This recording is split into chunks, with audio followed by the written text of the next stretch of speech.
사람들은 모릅니다. 제가 왜 매일 새벽 4시에 문 앞에 서 있는지를.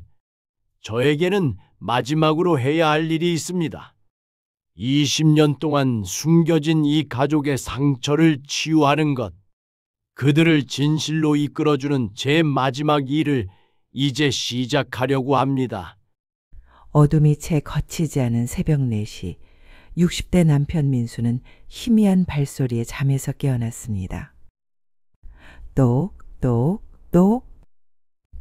규칙적이면서도 조심스러운 발톱 소리가 복도를 울렸습니다. 민수는 몸을 일으켜 거실로 나왔습니다. 현관문 앞에는 황금빛 털을 가진 보리가 꼿꼿이 앉아 있었습니다. 10살 골드리 트리버인 보리는 과거 안내견으로 일했던 만큼 그 어떤 개보다도 차분하고 영리했습니다. 하지만 지금의 모습은 평소와 달랐습니다. 보리는 현관문을 응시하며 작은 소리로 낑낑거렸습니다. 민수는 보리의 이상한 행동을 보며 지난 며칠을 떠올렸습니다.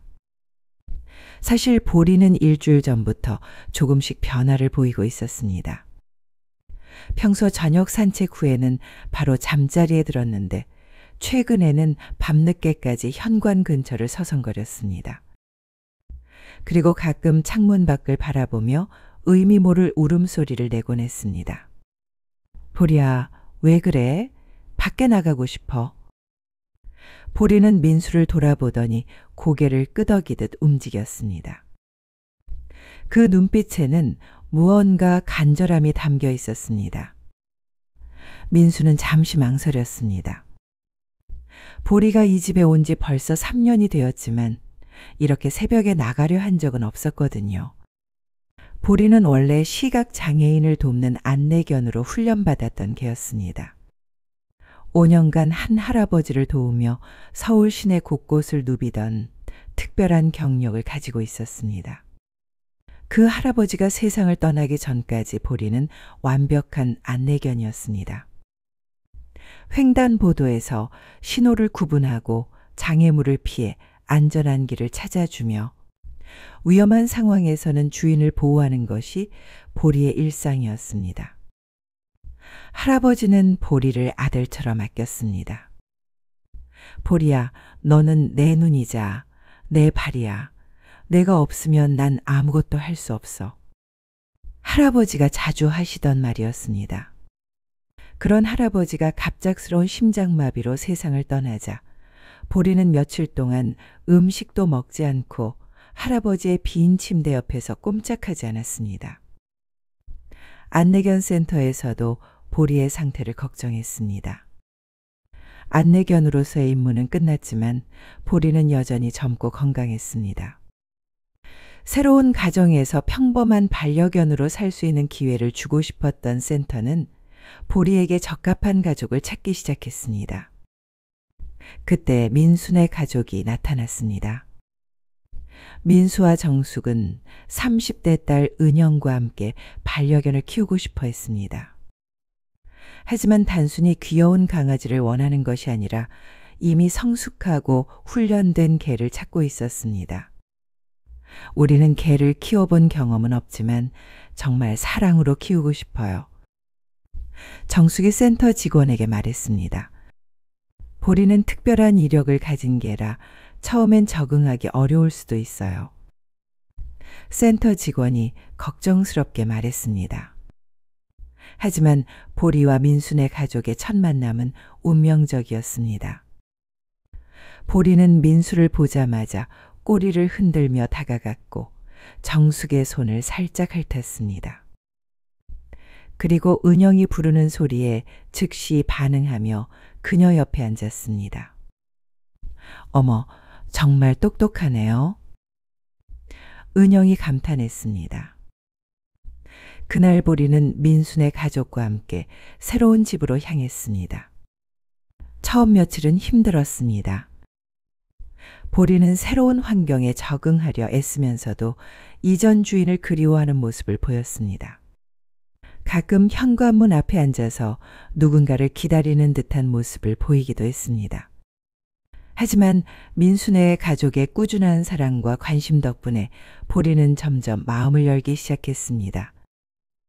특히 정숙과의 유대감이 깊어졌습니다. 정숙이 우울해하거나 스트레스를 받을 때면 보리는 언제나 그녀 곁에 있어 주었습니다. 보리야, 너는 정말 사람 마음을 잘 아는구나. 정숙이 보리를 쓰다듬으며 자주 하는 말이었습니다. 실제로 보리는 놀라운 감각을 보여줬습니다. 지난해 겨울 은영이 독감으로 고생할 때 보리는 며칠 전부터 은영방 앞에서 서성거리며 걱정하는 모습을 보였습니다. 그리고 정숙이 허리를 다쳤을 때는 계단을 오르내릴 때마다 옆에서 조심스럽게 받쳐주었습니다. 민수가 회사 일로 스트레스를 받을 때는 저녁마다 민수 옆에 앉아서 조용히 위로해 주곤 했습니다. 보리는 우리 가족의 천사야. 은영이 자주 말했습니다. 그런 보리가 최근 들어 이상한 행동을 보이기 시작했습니다. 밤에 갑자기 일어나서 집안을 돌아다니거나 아무것도 없는 허공을 바라보며 낑낑거리는 일이 잦아졌습니다. 그리고 오늘 드디어 새벽에 외출을 요구하는 행동을 보인 것입니다. 처음 보리를 만났을 때 센터 직원은 이렇게 말했습니다. 보리는 특별한 아이예요. 사람의 마음을 읽는 능력이 뛰어나고 위험을 미리 감지하는 감각도 남달라요. 그리고 한번 마음을 연 사람을 위해서라면 무엇이든 하려고 하는 충성심이 강한 개죠. 실제로 보리는 가족들의 감정 변화를 민감하게 알아챘고 아픈 곳이 있으면 그 옆에 가만히 누워 위로해 주곤 했습니다. 지진이 일어나기 전에는 불안해하며 가족들을 안전한 곳으로 이끌기도 했고요. 한 번은 가스밸브가 제대로 잠기지 않았을 때 보리가 계속 부엌을 향해 짖어서 큰 사고를 막기도 했습니다. 또 다른 때는 은영이 약속 시간을 깜빡했을 때 보리가 은영의 가방을 물고 와서 알려주기도 했습니다. 보리는 우리 집 관리사예요. 정숙이 웃으며 말하곤 했습니다. 그런 보리가 지금 이상한 행동을 보이고 있었습니다. 민수는 보리의 간절한 눈빛을 보며 뭔가 중요한 일이 있다는 것을 직감했습니다. 민수는 보리의 목줄을 들고 조용히 현관문을 열었습니다. 그래, 잠깐 나가보자. 하지만 멀리는 안 돼. 보리는 꼬리를 살짝 흔들며 밖으로 나갔습니다. 평소라면 민수의 발걸음에 맞춰 천천히 걸었을 텐데 오늘은 달랐습니다. 보리는 마치 정해진 목적지가 있는 것처럼 일정한 속도로 앞서 걸었습니다. 안내견으로 일했던 시절의 습관인지 보리는 신호등과 교차로에서 자동으로 멈춰서서 안전을 확인했습니다. 그리고 민수가 따라오는지 뒤돌아보며 배려하는 모습도 보였습니다. 골목을 지나 큰 도로로 나가더니 15분 정도 걸은 끝에 낡은 놀이터 앞에서 멈춰섰습니다. 이곳은 20년도 넘은 오래된 주택가 놀이터였습니다. 녹슨 그네와 페인트가 벗겨진 미끄럼틀이 을씨년스럽게 서 있었습니다. 새벽 공기는 차가웠고 가로등 불빛만이 희미하게 놀이터를 비추고 있었습니다. 여기가 뭐 특별한 곳이야?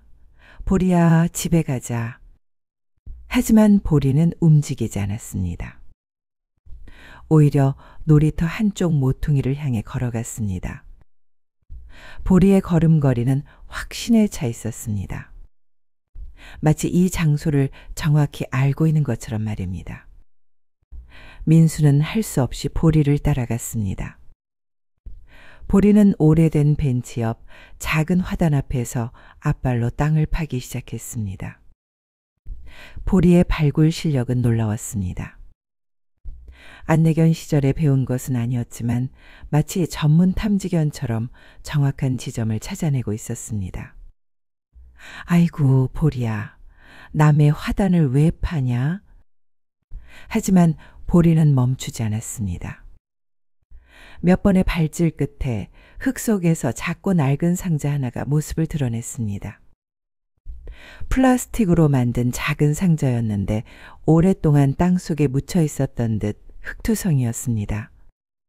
민수는 의아한 표정으로 상자를 들어 올렸습니다. 상자 안에는 봉투에 쌓인 편지 한 통이 들어 있었습니다. 이게 뭐지? 편지 겉면에는 바랜 글씨로 이렇게 적혀 있었습니다. 당신에게 미처 전하지 못한 진실.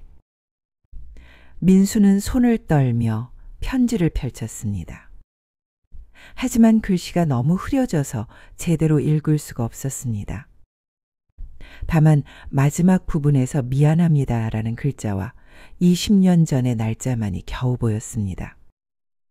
보리는 민수가 편지를 읽는 동안 조용히 앉아서 기다리고 있었습니다. 그 모습이 마치 자신의 임무를 다한 것처럼 보였습니다. 평소 호기심이 많은 보리였다면 주변을 탐색하거나 다른 냄새를 맡아봤을 텐데 오늘은 유독 차분했습니다. 보리야, 이게 뭔지 너는 아는 거니? 보리는 민수를 바라보며 작게 짖었습니다. 그 울음소리에는 무언가 말하고 싶어하는 간절함이 담겨 있었습니다. 민수는 편지를 주머니에 넣고 보리와 함께 집으로 돌아왔습니다. 돌아가는 길에 보리는 계속 민수를 올려다보며 걸었습니다. 마치 이해해줘서 고마워라고 말하는 것 같았습니다. 머릿속에는 온갖 궁금증이 맴돌았습니다. 이 편지는 누가 묻어둔 걸까? 왜 하필 보리가 이곳을 알고 있었을까?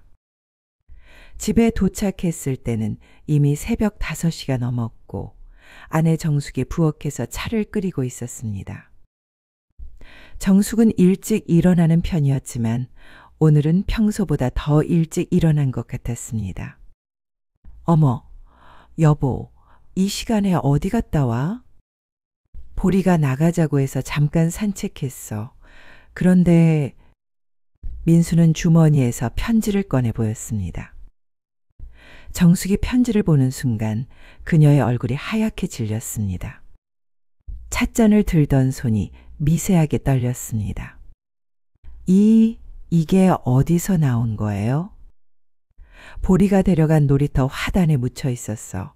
당신 혹시 이 편지에 대해 아는 게 있어?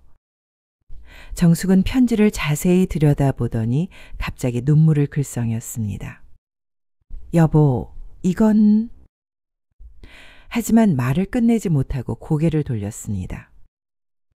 보리는 두 사람을 번갈아 보며 작은 소리로 끙끙댔습니다. 마치 이건 시작에 불과해라고 말하는 것 같았습니다. 민수는 아내의 이상한 반응을 보며 더욱 의아해했습니다. 그리고 보리를 바라봤습니다. 이 영리한 개가 과연 무엇을 알고 있는 걸까요? 새벽의 첫 번째 산책이 끝났지만 수수께끼는 이제 막 시작된 것 같았습니다. 반려견의 특별한 감각이 이끈 첫 번째 발걸음. 그 끝에서 발견된 것은 20년 전의 비밀이었습니다. 하지만 이것은 시작에 불과했습니다. 여보, 그 편지 그냥 버리면 안 될까요? 정숙은 아침 식사를 준비하면서도 계속 편지를 신경 쓰고 있었습니다. 그녀의 손이 자꾸만 떨려서 계란을 깨트리다가 껍질이 프라이팬에 떨어졌습니다. 정숙의 마음 속에는 20년 전의 기억들이 파도처럼 밀려오고 있었습니다. 그때의 아픔과 후회, 그리고 지금까지 숨겨온 비밀에 대한 두려움이 한꺼번에 찾아왔습니다. 설마 그 편지가... 정숙은 속으로 중얼거리며 불안해했습니다. 민수는 편지를 다시 펼쳐보며 아내의 이상한 반응을 눈여겨보고 있었습니다. 편지의 글씨는 정말 흐릿했지만 자세히 보면 몇 글자는 읽을 수 있었습니다. 정숙에게 아이, 미안, 진실 같은 단어들이 희미하게나마 보였습니다. 민수는 이 편지가 단순한 우연이 아니라는 확신이 들기 시작했습니다. 왜 그래? 뭔가 아는 게 있는 거야? 아니에요. 그냥 찜찜해서요. 정숙은 고개를 돌리며 대답했습니다. 하지만 그녀의 목소리에는 분명 떨림이 있었습니다. 정숙은 계속해서 과거를 회상하고 있었습니다. 20년 전 그녀가 혼자서 감당하기 어려웠던 그 힘든 시절이 생생하게 떠올랐습니다. 아무에게도 말할 수 없었던 비밀, 가슴 깊이 묻어두려 했던 상처가 다시 아물기 시작했습니다. 그때의 자신이 얼마나 절망적이었는지, 얼마나 외로웠는지 새삼 느껴졌습니다. 보리는 두 사람 사이에 앉아서 번갈아가며 바라보고 있었습니다. 그 눈빛에는 무언가 더 말하고 싶어하는 간절함이 담겨 있었습니다. 보리는 정숙의 감정 변화를 민감하게 감지하고 있었습니다. 평소보다 빨라진 정숙의 심장박동, 미세하게 떨리는 손, 그리고 불안에 찬 눈빛까지 모든 것을 알아차리고 있었습니다. 여보, 보리가 자꾸 우리를 쳐다봐요. 정숙이 불안한 목소리로 말했습니다. 민수는 보리에게 다가가 머리를 쓰다듬었습니다. 보리야, 너는 정말 뭘 알고 있는 거니? 어떻게 그 편지가 묻힌 곳을 알았어? 민수의 질문에 보리는 작은 소리로 끙끙댔습니다. 마치 곧 알게 될 거야 라고 말하는 것 같았습니다. 보리는 민수의 손길에 고개를 비비더니 갑자기 현관 쪽으로 걸어갔습니다. 그리고 다시 문 앞에 앉아서 밖을 향해 짖기 시작했습니다. 또 나가려고 하네요. 정숙의 얼굴에 불안이 더욱 짙어졌습니다. 그녀는 보리가 또 어떤 단서를 찾아올까봐 두려웠습니다. 지금까지 잘 숨겨왔던 비밀이 하나 둘씩 드러날 것 같은 예감이 들었습니다. 민수는 시계를 보았습니다. 아직 오전 7시였습니다. 평소라면 은영이 일어나기 전 시간이었지만 오늘은 왠지 집안이 술렁이는 것 같았습니다. 보리야, 또 어디로 가려는 거야? 보리는 꼬리를 흔들며 민수를 바라봤습니다.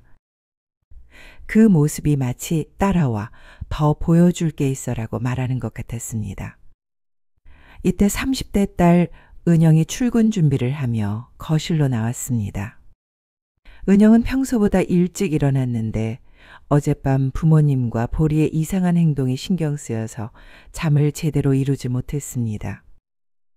아빠, 이렇게 일찍 왜 그래요? 보리가 왜 저래요? 은영아, 너도 와서 이 편지 좀 봐. 민수는 딸에게 편지를 보여줬습니다. 은영은 편지를 받아들고 자세히 읽어봤습니다. 편지를 보는 은영의 표정이 점점 진지해졌습니다. 이게 뭐예요? 당신에게 미처 전하지 못한 진실이라. 누가 쓴 건가요? 그걸 모르겠어. 보리가 어젯밤에 데려간 놀이터에 묻혀 있었어. 은영은 의아한 표정을 지었습니다. 보리가 데려갔다고요? 걔가 어떻게 그런 걸 알아요? 나도 그게 이상해서. 민수가 말하는 사이 정숙은 계속 불안해하며 설거지를 하고 있었습니다. 그런데 설거지물 소리가 유난히 요란했습니다. 정숙의 마음은 더욱 복잡해지고 있었습니다. 과연 이 편지가 자신과 관련된 것일까요? 만약 그렇다면 이제 모든 것을 고백해야 하는 걸까요? 20년 동안 숨겨온 비밀을 가족들에게 털어놓는다는 것은 상상만 해도 두려웠습니다. 은영이 어머니를 바라봤습니다. 엄마, 왜 그렇게 불안해하세요? 혹시 이 편지에 대해 뭔가 아세요? 모른다니까. 그냥 남의 편지니까 함부로 보는 게 아니라고 생각해서. 정숙의 목소리가 높아졌습니다. 은영은 어머니의 과민한 반응을 이상하게 여겼습니다. 평소 차분하고 온화한 어머니의 모습과는 너무 다른 반응이었습니다. 엄마가 왜 이렇게 예민하게 반응하지? 은영이 속으로 생각했습니다. 은영아, 너도 이상하다고 생각하지? 민수가 딸에게 동의를 구했습니다. 은영은 잠시 망설이다가 솔직하게 말했습니다. 네, 정말 이상해요. 보리가 갑자기 그런 행동을 할 리가 없잖아요. 그리고 엄마 반응도 뭔가 아시는 것 같은데요. 보리는 여전히 현관문 앞에서 밖으로 나가려고 하고 있었습니다. 보리의 태도는 어제보다 더욱 확신에 차 있었습니다. 마치 다음 단계로 넘어가야 할 때라는 것을 알고 있는 것 같았습니다. 아빠, 보리를 따라가 보세요. 혹시 또 뭔가 있을지도 몰라요. 은영이 제안했습니다. 그런데 엄마는 왜 그렇게 반대하세요? 정숙은 찻잔을 내려놓으며 날카롭게 말했습니다. 왜 남의 일에 그렇게 관심을 가져? 그냥 내버려둬. 가족들은 정숙의 급작스러운 화에 놀랐습니다. 평소 온화한 어머니의 모습과는 너무 달랐기 때문입니다. 은영은 어머니의 변화에 더욱 의심을 품게 되었습니다. 엄마, 정말 이 편지에 대해 아무것도 모르세요? 정말로 처음 보는 편지라고요? 은영의 연속적인 질문에 정숙은 당황했습니다. 여보, 왜 그래? 뭔가 숨기는 게 있어? 민수가 조심스럽게 물었습니다. 정숙은 잠시 말을 잃었습니다. 그녀의 눈에 눈물이 고이기 시작했습니다. 20년 동안 마음속 깊이 묻어둔 비밀이 서서히 수면 위로 떠오르고 있었습니다.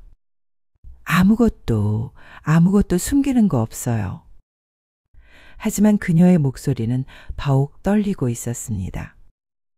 보리는 정숙의 감정 변화를 감지한 듯 그녀에게 다가가 발치에 앉았습니다.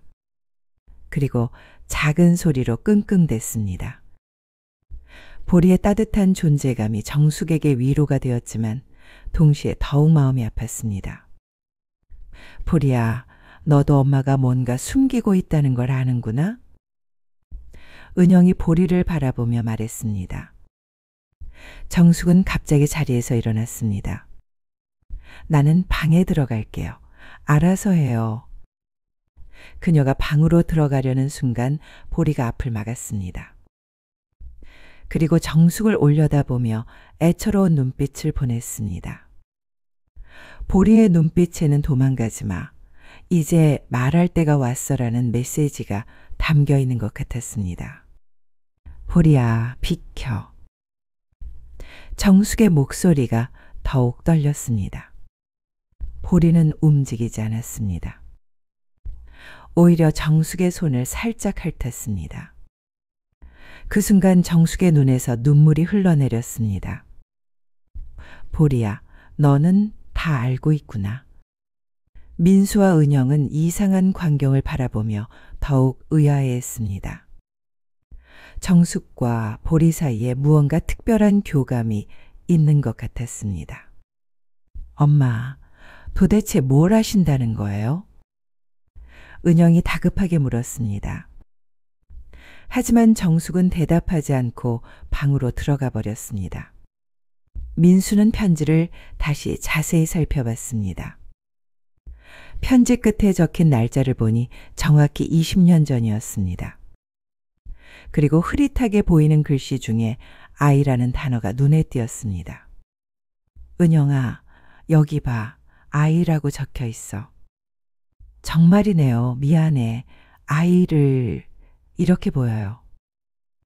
은영이 편지를 더 자세히 들여다봤습니다. 아빠, 혹시 이 편지가 엄마와 관련이 있는 건 아닐까요? 그럴 리가. 엄마가 왜? 하지만 민수의 목소리에도 의심이 스며들기 시작했습니다. 아내의 반응이 너무 이상했고 보리의 행동도 단순한 우연으로 보기에는 너무 의도적이었습니다. 보리는 두 사람이 대화하는 것을 듣고 있다가 갑자기 현관문을 향해 크게 짖었습니다. 보리가 또 나가자고 하네요. 따라가 봐야겠어. 분명히 뭔가 더 있을 거야. 민수가 보리의 목줄을 들었습니다. 아빠, 저도 같이 갈게요. 은영도 함께 나설 준비를 했습니다. 하지만 정숙이 갑자기 방에서 나왔습니다. 어디 가려고 해요? 보리를 따라가서 더 찾아보려고. 안 돼요. 절대 가면 안 됩니다. 정숙이 강하게 만류했습니다. 가족들은 정숙의 극한 반응에 더욱 놀랐습니다. 여보, 왜 그렇게 말려? 뭔가 알고 있는 거 맞지? 민수가 정숙을 똑바로 바라봤습니다. 정숙은 한참 동안 입술을 깨물고 있다가 마침내 입을 열었습니다. 그 편지는 하지만 끝까지 말하지 못하고 다시 침묵했습니다. 보리는 정숙을 바라보며 작게 울었습니다. 그 울음소리에는 이제 말해도 되라는 격려가 담겨 있는 것 같았습니다. 엄마, 도대체 뭔 일이에요? 우리에게 말씀해 주세요. 은영이 간절히 부탁했습니다. 정숙은 눈물을 닦으며 천천히 말했습니다. 20년 전의 일이야. 민수와 은영은 숨을 죽이고 정숙의 말을 기다렸습니다. 그때 우리 가족에게 큰일이 있었어. 정숙의 목소리가 떨렸습니다. 무슨 일이었는데요?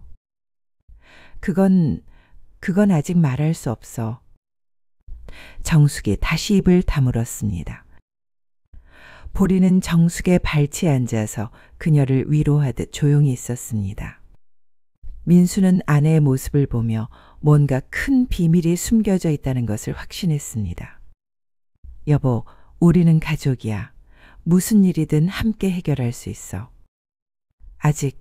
아직은 때가 아니에요.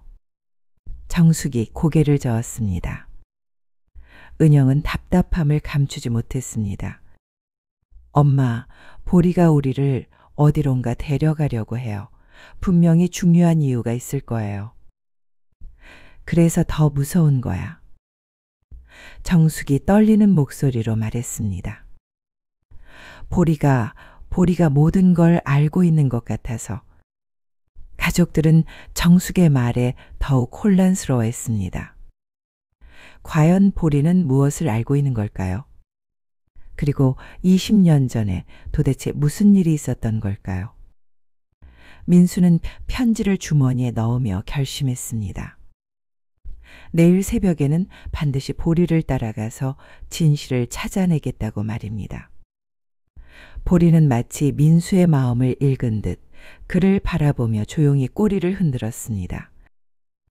그 눈빛에는 내일을 기다려라는 메시지가 담겨 있었습니다. 20년 전의 비밀이 서서히 수면 위로 떠오르고 있었습니다. 그리고 그 열쇠를 쥐고 있는 것은 다름 아닌 보리였습니다. 가족의 숨겨진 상처가 치유되려면 아직 더 많은 진실이 밝혀져야 할 것 같았습니다. 오늘은 다른 곳으로 가는구나.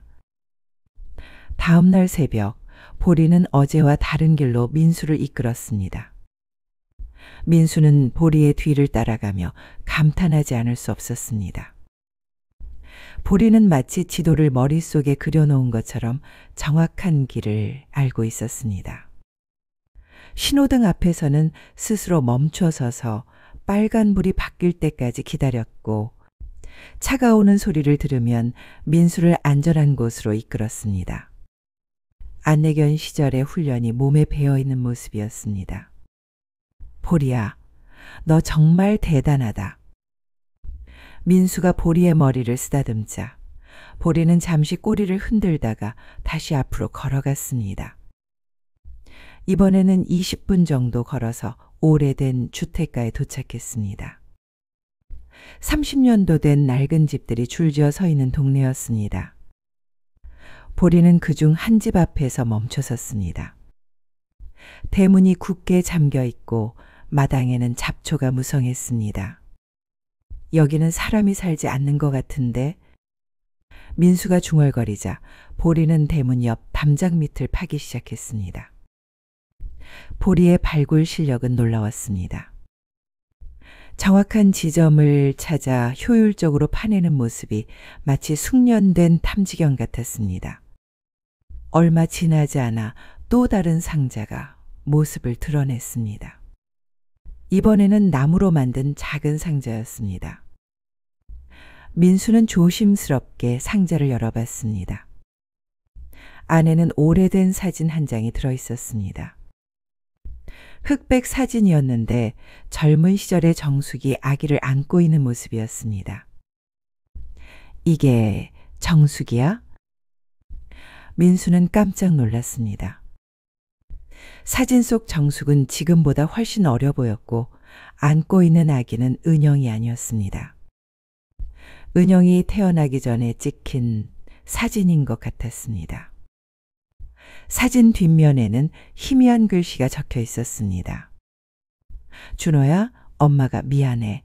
1985년 5월. 준호? 준호가 누구지? 민수는 혼란스러웠습니다. 정숙과 결혼한 후 은영 외에 다른 아이가 있었다는 이야기는 들어본 적이 없었습니다. 보리는 민수가 사진을 보고 있는 동안 주변을 맴돌며 다른 곳을 탐색했습니다. 그러다가 담장 모서리에서 또 다른 것을 발견했습니다. 낡은 봉투였는데 그 안에는 주민등록 등본 조각이 들어 있었습니다. 대부분 찢어져서 읽기 어려웠지만 입양신고라는 글자가 선명하게 보였습니다. 입양신고? 민수의 머릿속이 복잡해졌습니다. 정숙이 과거에 아이를 입양 보낸 일이 있다는 뜻일까요? 보리는 민수의 놀란 표정을 보더니 그의 손을 살짝 핥았습니다. 마치 괜찮아, 천천히 알아가면 되라고 위로하는 것 같았습니다. 민수는 사진과 서류 조각을 주머니에 넣고 집으로 돌아왔습니다. 집에 도착하니 정숙이 아침 준비를 하고 있었습니다. 하지만 어제보다 더 초조해 보였습니다. 여보, 또 나갔다 왔어요? 정숙의 목소리에 긴장이 느껴졌습니다. 보리가 또 뭔가 찾아줬어. 민수는 주머니에서 사진을 꺼내 보였습니다. 정숙이 사진을 보는 순간 그녀의 얼굴이 창백해졌습니다. 손에 들고 있던 접시가 바닥에 떨어져 깨졌습니다. 어머! 정숙이 급하게 바닥의 조각들을 치우려고 했습니다. 하지만 손이 너무 떨려서 제대로 할 수 없었습니다. 보리가 다가와서 정숙이 주변의 위험한 조각들을 코로 밀어내며 그녀를 보호했습니다. 이런 섬세한 배려는 보리의 특별한 점 중 하나였습니다. 여보, 이 사진 속 아기가 누구야? 민수가 조심스럽게 물었습니다. 저건... 정숙이 말을 잇지 못했습니다. 이때 은영이 출근 준비를 마치고 나왔습니다. 어머, 무슨 일이에요? 왜 접시가 깨졌죠? 은영아, 이 사진 좀 봐. 민수가 딸에게 사진을 보여줬습니다. 은영은 사진을 자세히 들여다봤습니다. 이거 엄마 맞죠? 그런데 이 아기는 누구예요? 저는 아니잖아요. 그러게 말이야. 엄마 설명해 줄 수 있어? 민수와 은영이 정숙을 바라봤습니다. 정숙은 눈물을 글썽이며 입술을 깨물었습니다. 그건... 그녀가 말하려던 순간 보리가 갑자기 울기 시작했습니다.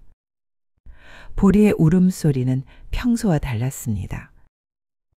마치 슬픔과 안타까움이 섞인 것 같았습니다.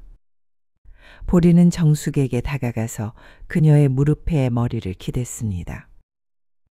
보리가 엄마를 위로하고 있어요. 은영이 신기한 듯 말했습니다. 정숙은 보리의 머리를 쓰다듬으며 눈물을 흘렸습니다. 보리야, 너는 정말 모든 걸 알고 있구나. 엄마, 도대체 뭘 알고 있다는 거예요? 은영이 답답해했습니다. 민수는 입양신고서 조각도 꺼내 보였습니다. 이것도 함께 있었어. 정숙이 서류를 보더니 완전히 무너졌습니다. 아, 아니에요. 이럴 수는 없어요. 여보, 이제 말해줘. 우리는 가족이잖아. 민수가 아내의 손을 잡았습니다. 정숙은 한참 동안 침묵했습니다. 보리는 정숙의 옆에서 조용히 기다리며 그녀에게 용기를 주고 있었습니다. 보리의 온화한 눈빛과 따뜻한 체온이 정숙에게 위안을 주는 것 같았습니다. 준호는 내 첫 번째 아이였어요. 정숙이 마침내 입을 열었습니다. 민수와 은영은 숨을 죽이고 들었습니다. 결혼하기 전에 어려운 상황에서 혼자 키우다가 입양을 보냈어요. 정숙의 목소리가 떨렸습니다. 그때 너무 어리고 무능력했어요. 아이에게 제대로 된 삶을 줄 수 없었거든요. 민수는 충격을 받았습니다. 아내에게 그런 과거가 있었다는 것을 전혀 몰랐습니다. 엄마, 그럼 저에게 오빠가 있다는 거예요? 은영도 놀랐습니다. 그래, 너보다 5살 위에 오빠가 있어. 정숙이 고개를 끄덕였습니다. 보리는 이 중요한 순간을 이해하는 듯 조용히 가족들을 지켜보고 있었습니다. 그런데 왜 그동안 말씀하지 않으셨어요? 은영이 물었습니다. 미안했어요. 그리고 무서웠어요. 정숙이 솔직하게 말했습니다. 두 사람이 실망할까봐, 그리고 혹시 준호가 우리를 원망하고 있을까봐. 민수는 아내를 껴안았습니다. 여보, 그런 걸로 실망하지 않아. 오히려 왜 혼자 그 무거운 짐을 지고 있었는지 안타까워. 보리도 정숙의 다른 쪽으로 다가가서 그녀를 감쌌습니다. 마치 이제 괜찮다고 말하는 것 같았습니다. 그런데 보리는 어떻게 이런 걸 알고 있는 거예요? 은영이 신기했습니다. 정숙은 보리를 바라보며 말했습니다. 보리는 사람의 마음을 읽는 특별한 능력이 있어요. 처음 보리가 우리 집에 왔을 때부터 느꼈어요. 내가 무언가 숨기고 있다는 걸 알고 있는 것 같았거든요. 보리는 정숙의 말을 듣고 있다가 갑자기 현관 쪽으로 걸어갔습니다. 그리고 다시 나가려는 신호를 보였습니다. 또 어디로 가려는 거지? 민수가 의아해했습니다. 정숙은 보리의 행동을 보며 불안해했습니다. 혹시 준호와 관련된 뭔가가 더 있는 건 아닐까요? 그럴 수도 있겠네요. 보리가 우리를 준호에게로 이끌고 있는 건지도 몰라요. 은영이 추측했습니다. 보리는 가족들의 대화를 듣고 있다가 꼬리를 한번 흔들었습니다. 맞아. 그래서 내가 여기 있는 거야 라고 말하는 것 같았습니다. 민수는 결심을 굳혔습니다. 내일도 보리를 따라가 봐야겠어. 분명히 더 중요한 단서가 있을 거야. 정숙은 걱정스러운 표정을 지었습니다. 여보, 혹시 준호를 만나게 되면 그 아이가 우리를 미워할까봐 무서워요. 보리는 정숙의 불안을 감지하고 그녀의 손을 살짝 핥았습니다. 그 따뜻한 감촉이 정숙에게 위로가 되었습니다. 엄마, 괜찮을 거예요. 보리가 우리를 나쁜 곳으로 데려가지는 않을 테니까요. 은영이 어머니를 달랬습니다. 그날 밤 보리는 평소보다 일찍 민수 곁에 누웠습니다. 그리고 민수의 손을 자신의 앞발로 살짝 눌렀습니다. 보리만의 방식으로 내일을 준비하라는 신호를 보내는 것 같았습니다. 민수는 보리의 따뜻한 체온을 느끼며 생각했습니다. 과연 내일은 어떤 진실이 기다리고 있을까요? 그리고 보리는 정말로 가족을 잃어버린 아들에게로 이끌어갈 수 있을까요? 20년 만에 밝혀지기 시작한 가족의 비밀. 보리는 그 모든 퍼즐의 열쇠를 쥐고 있는 것 같았습니다. 다음날 새벽이 기다려지면서도 한편으로는 두려웠습니다. 진실은 때로는 상처를 주기도 하지만 치유의 시작이 되기도 하니까요. 엄마가 옛사랑을 숨긴 거 아니야? 새벽 산책에서 돌아온 지 며칠 후 은영이 의심스러운 표정으로 어머니를 바라봤습니다. 정숙은 설거지를 하던 손을 멈추고 딸을 돌아봤습니다. 무슨 소리야?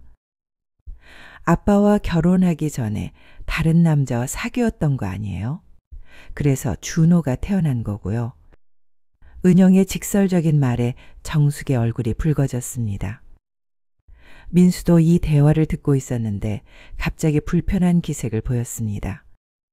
은영아, 그런 식으로 말하는 거 아니야. 하지만 민수의 목소리에도 의심이 스며들어 있었습니다. 보리는 가족들 사이의 긴장감을 감지하고 불안해하며 방안을 맴돌았습니다. 평소 보리는 가족 간에 갈등이 생기면 중재자 역할을 했습니다.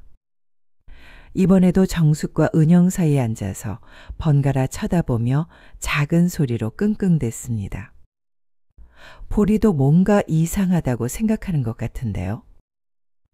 은영이 보리를 가리키며 말했습니다.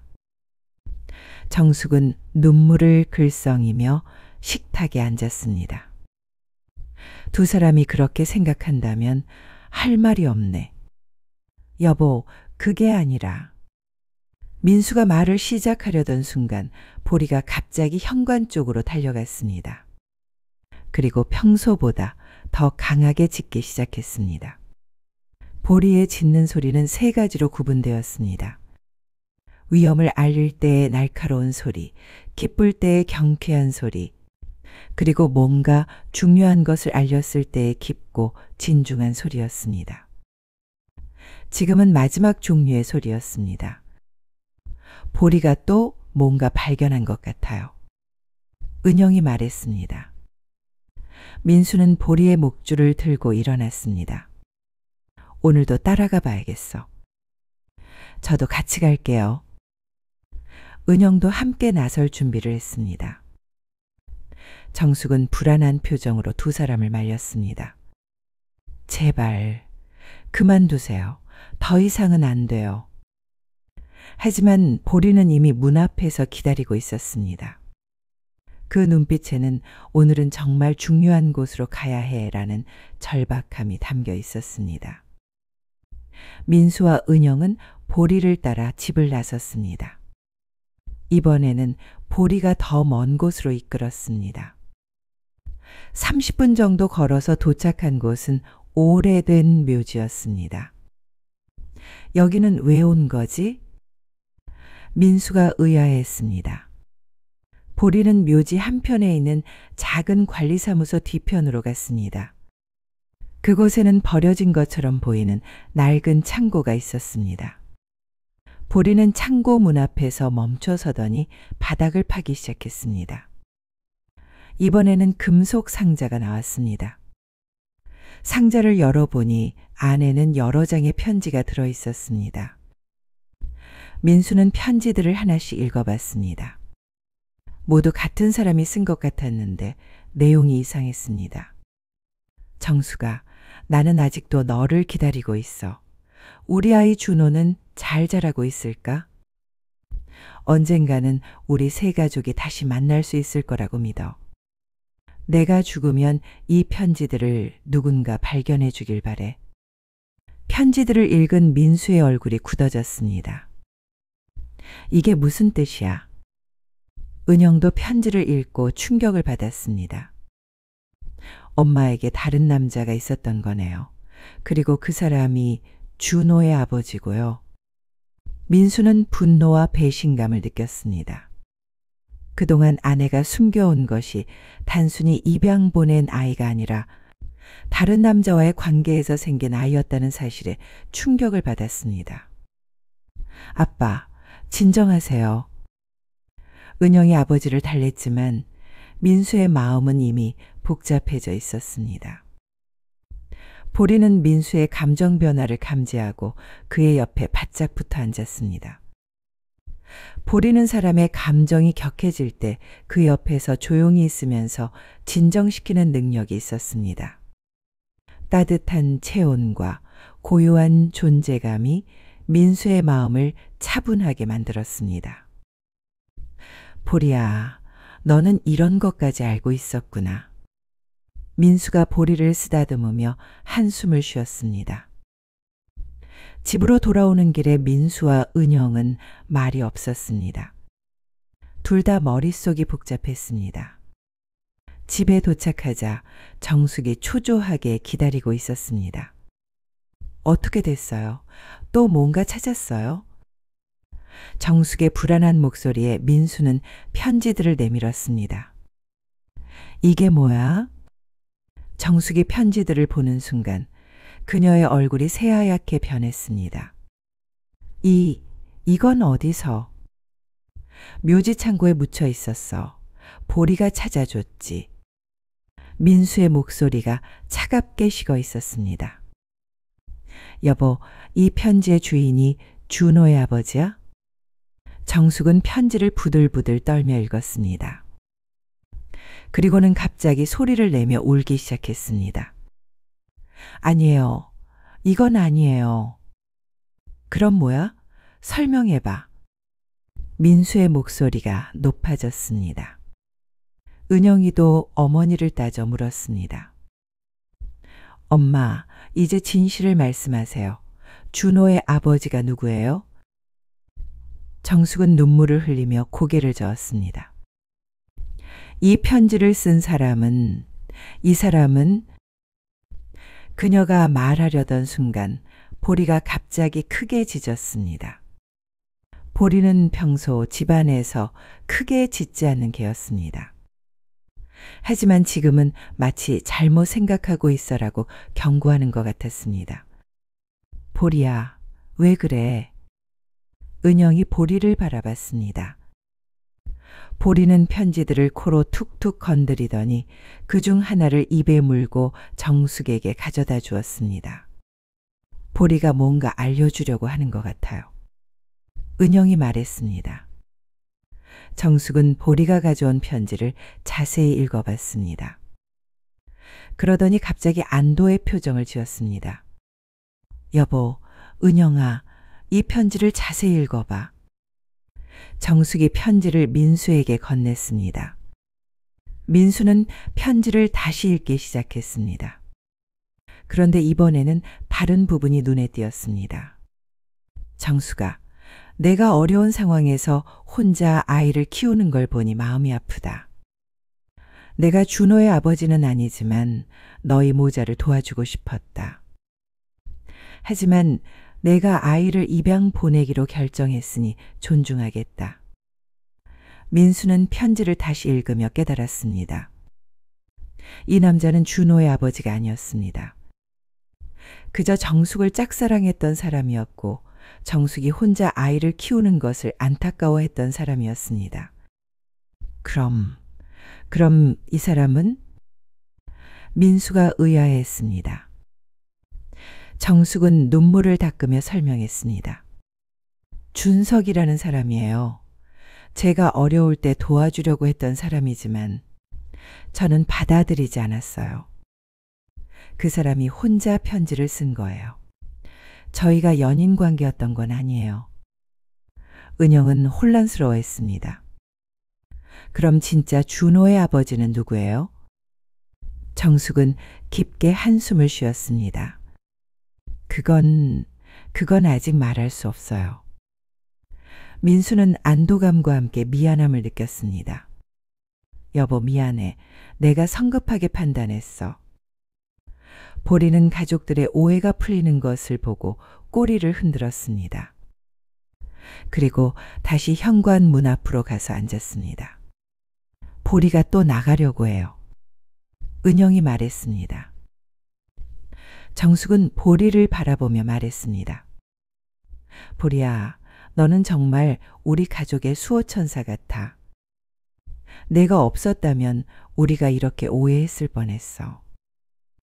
보리는 정숙의 말을 듣고 살짝 짖었습니다. 마치 아직 끝나지 않았어라고 말하는 것 같았습니다. 민수는 아내의 손을 잡았습니다. 여보, 준호의 진짜 아버지가 누구든 상관없어. 중요한 건 우리가 가족이라는 거야.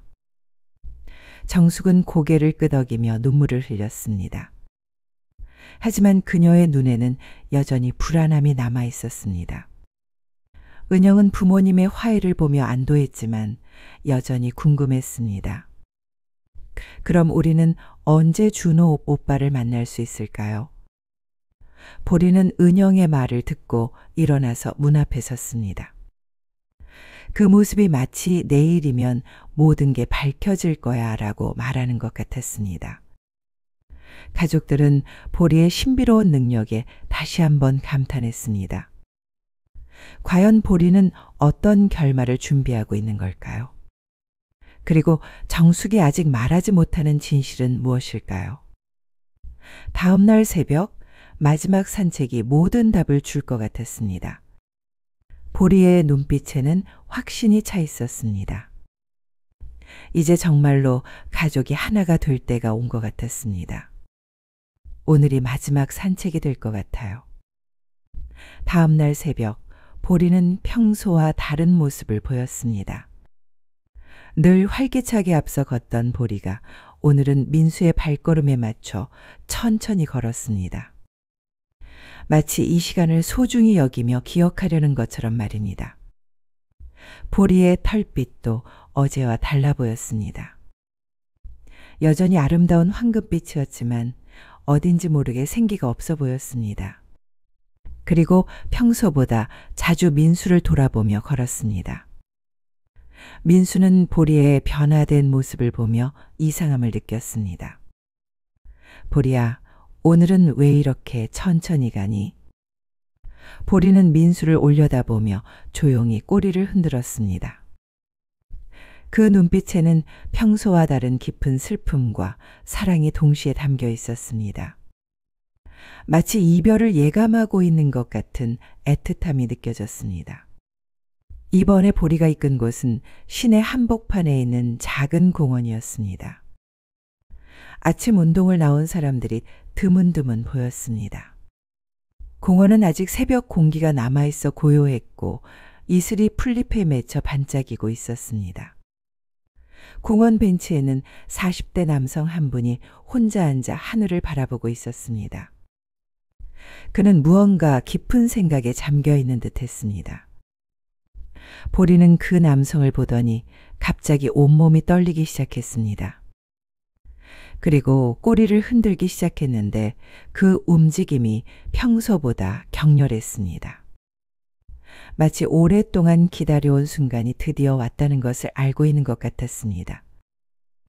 보리는 민수를 그 벤치 쪽으로 이끌었습니다. 저기 앉으신 분이 누구지? 민수가 중얼거리자 보리는 더욱 빠른 걸음으로 그 남성에게 다가갔습니다. 남성은 갑자기 나타난 개를 보고 놀랐지만 보리의 온화한 눈빛을 보자 미소를 지었습니다. 그는 어릴 적부터 동물을 좋아했던 사람인 듯 자연스럽게 보리에게 손을 내밀었습니다. 어머, 이 아이가 왜 저에게 오죠? 남성이 보리의 머리를 쓰다듬자 보리는 그의 무릎에 머리를 기댔습니다. 보리는 평소 낯선 사람에게는 경계심을 보였지만 이 남성에게는 마치 오래된 친구를 만난 것처럼 친근하게 굴었습니다. 아니, 친구보다도 더 각별한 존재를 만난 것 같았습니다. 보리의 행동은 단순한 친근감을 넘어서는 무언가였습니다. 죄송합니다. 우리 개가 갑자기 이러네요. 민수가 다가가며 사과했습니다. 아니에요. 이 아이가 참 예쁘네요. 골든 리트리버죠? 남성이 보리를 계속 쓰다듬으며 말했습니다. 그의 손길이 보리에게 닿자 보리는 더욱 안정된 모습을 보였습니다. 네, 보리라고 해요. 그런데 정말 신기하네요.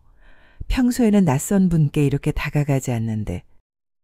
민수가 의아해하자 남성이 쓸쓸하게 웃었습니다. 저도 어릴 때부터 개를 좋아했어요. 특히 골드 리트리버 같은 온순한 아이들을요. 저는 준호라고 합니다. 김준호예요. 그 순간 민수의 심장이 멈추는 것 같았습니다. 온몸에 전기가 흐르는 듯한 충격이 밀려왔습니다. 준호라고 하셨나요?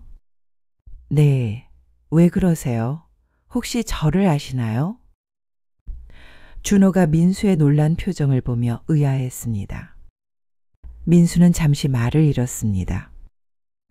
이것이 정말 우연일까요? 아니면 보리가 정말로 이 모든 것을 계획한 걸까요? 보리는 두 사람의 대화를 듣고 있다가 준호의 손을 살짝 핥았습니다. 그리고 민수를 바라보며 작게 짖었습니다. 마치 이 사람이 바로 그 사람이야 라고 말하는 것 같았습니다. 저 혹시 1985년에 태어나셨나요? 민수가 떨리는 목소리로 물었습니다. 준호는 깜짝 놀랐습니다. 어떻게 그걸 아세요? 맞아요. 저는 1985년생인데. 그리고 혹시 어릴 때 입양되신 적이 있나요? 민수의 질문에 준호의 얼굴이 굳어졌습니다. 어떻게 그런 걸 알고 계시는 거죠? 준호의 목소리가 떨렸습니다.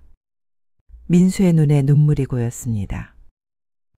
보리가 정말로 자신들을 준호에게 데려다 준 것이었습니다. 이 모든 것이 우연이 아니었습니다. 저희가 찾고 있던 분이에요. 민수가 떨리는 목소리로 말했습니다. 준호는 더욱 의아해했습니다. 저를 찾고 계셨다고요? 왜요? 저는 아무도 모르는데. 민수는 어떻게 설명해야 할지 몰랐습니다. 그때 보리가 일어나서 준호의 손을 입에 물고 민수의 손으로 이끌었습니다. 두 사람의 손이 보리의 등 위에서 만났습니다. 그 순간 보리는 만족스러운 표정을 지었습니다. 저는 정숙이라는 분의 남편입니다. 민수가 조심스럽게 말했습니다. 준호의 얼굴이 하얗게 변했습니다. 그의 손이 떨리기 시작했습니다. 정숙, 혹시 저희 어머니 말씀하시는 건가요? 네, 맞습니다. 민수가 고개를 끄덕였습니다. 준호는 잠시 말을 잃고 벤치에 주저앉았습니다. 40년 가까이 살아오면서 언젠가는 이런 순간이 올 거라고 생각했지만 막상 그 순간이 오니 현실감이 없었습니다. 보리는 준호의 옆에 앉아서 그를 위로하듯 몸을 기댔습니다. 보리의 따뜻한 체온이 준호에게 전해졌습니다. 20년 동안, 아니 40년 가까이 찾고 있었어요. 준호의 목소리가 떨렸습니다. 어머니가 어떻게 지내고 계세요? 살아계시긴 한가요? 준호의 간절한 질문에 민수는 마음이 아팠습니다. 이 청년이 얼마나 오랫동안 어머니를 그리워했을지 생각하니 눈물이 났습니다. 민수는 준호의 간절한 눈빛을 보며 마음이 아팠습니다. 많이 그리워하고 계십니다. 그리고 후회하고 계시고요. 매일 밤 눈물을 흘리시면서 미안하다고 하세요. 정말 저를 그리워하신다고요? 준호의 눈에서 눈물이 흘러내렸습니다. 40년 가까운 세월 동안 품어왔던 그리움과 외로움이 한꺼번에 터져나왔습니다. 보리는 준호의 눈물을 보고 그의 손을 살짝 핥아주었습니다. 보리의 따뜻한 감촉이 준호의 마음을 위로해 주었습니다. 어머니는 왜 저를 입양 보내셨을까요? 제가 그렇게 짐이었을까요? 입양 가정에서는 좋은 부모님을 만났지만 그래도 가끔 궁금했어요. 제 진짜 엄마는 왜 저를 버렸을까 하고요. 준호가 오랫동안 품어왔던 상처를 털어놓았습니다. 민수는 정숙이 했던 말을 그대로 전해주었습니다. 그때 너무 어리고 무능력해서 아이에게 제대로 된 삶을 줄 수 없었다고 하시더라고요. 사랑하지 않아서가 아니라 사랑했기 때문에 내려진 어려운 결정이었다고요.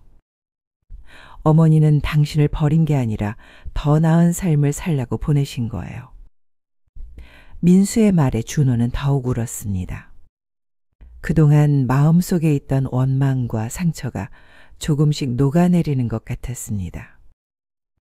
보리는 준호의 슬픔을 모두 받아주듯 조용히 그의 곁에 있어 주었습니다. 저도 어머니를 만나고 싶어요.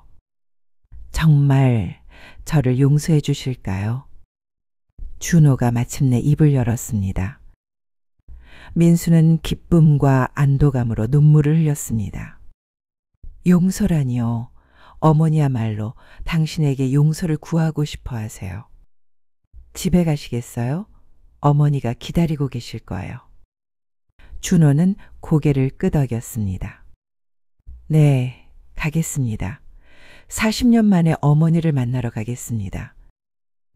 보리는 두 사람이 대화하는 것을 보고 꼬리를 흔들었습니다. 하지만 그 꼬리짓은 평소보다 힘이 없어 보였습니다. 집으로 가는 길에 보리는 민수와 준호 사이를 걸으며 두 사람을 이어주는 다리 역할을 했습니다. 보리의 존재만으로도 어색할 수 있는 분위기가 자연스러워졌습니다. 길을 걸으면서 준호는 자신의 이야기를 들려주었습니다.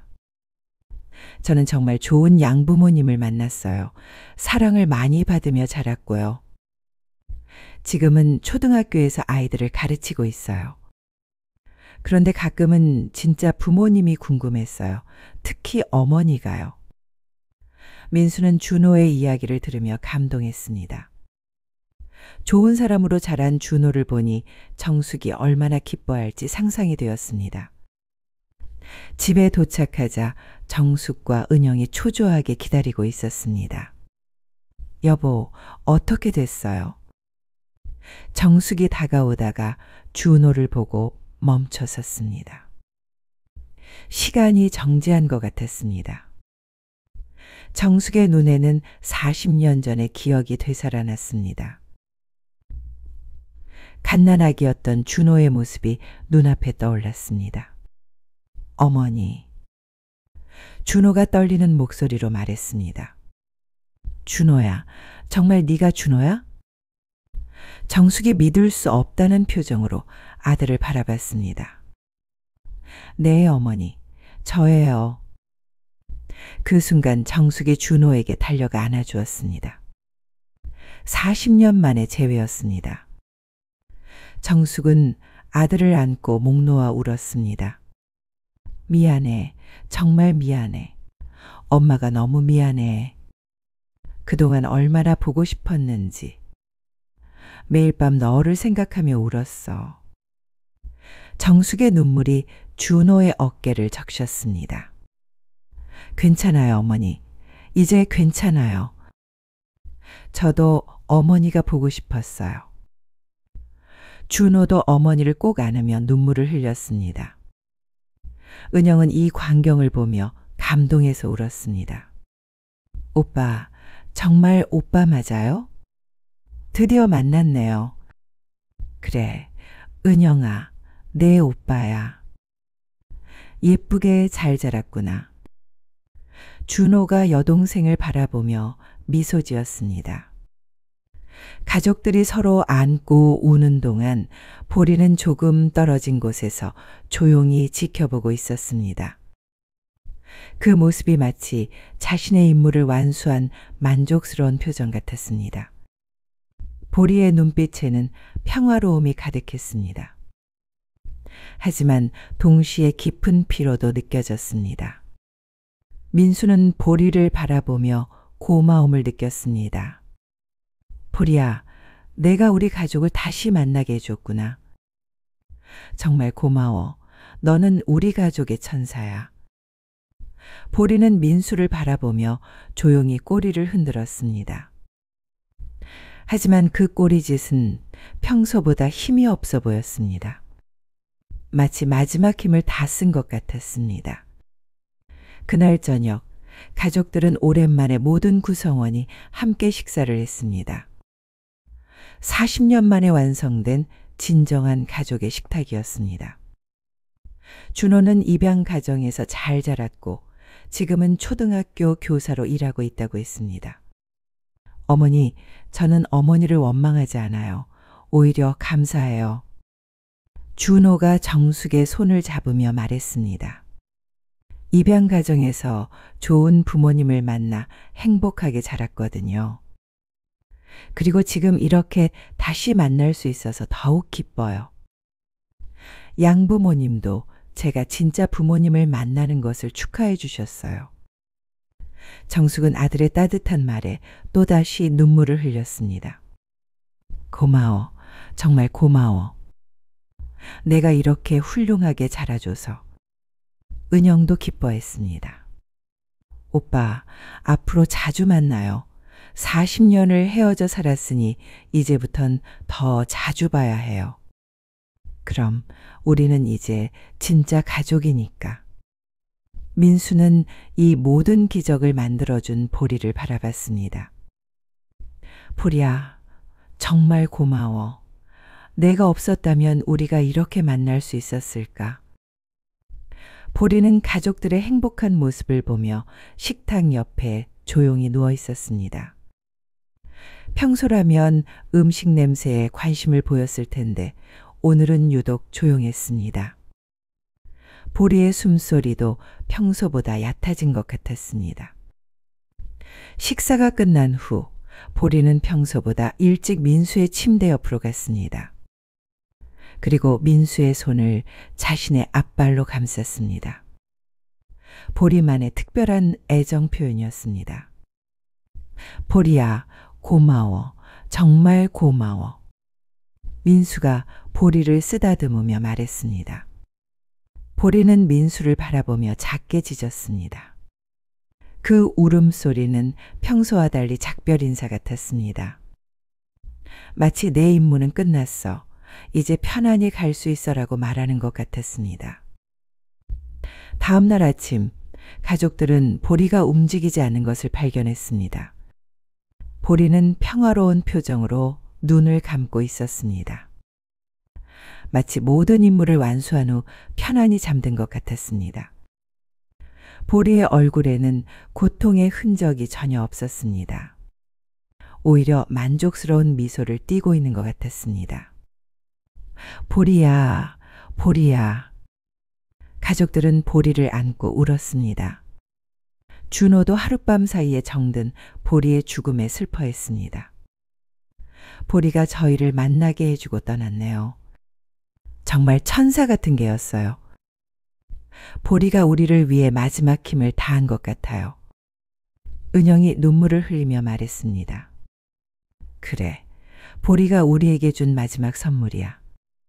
민수가 보리를 쓰다듬으며 말했습니다. 정숙도 눈물을 흘렸습니다.